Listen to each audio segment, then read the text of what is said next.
এই শহরে এত এত মানুষ, তবুও মানুষ কেন মানুষের অভাবে মরে?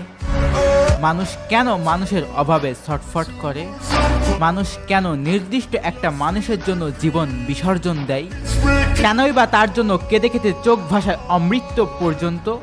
আসলে মানুষের যখন কোনো নির্দিষ্ট মানুষের প্রতি মায়া হয়ে যায়, তখন ওই মানুষটা ছাড়া আস্ত একটা পৃথিবীর জনশূন্য মনে হয়। নির্দিষ্ট মানুষ ছাড়া একটা দিনও একটা বছরের মনে হয়। কারণ যাকে মন ভালোবাসে একবার আপন ভাবে, তার অভাবটা আর কাউকে দিয়ে কখনো পূরণ হয় না। তার জায়গাটা ঠিক তার মতোই করে খালি পড়ে থাকে।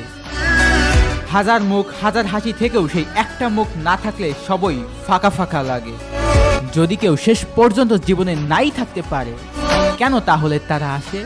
আজও আমি নিজেকে নিজে প্রশ্ন করি, আমার ভুলটা কি ছিল?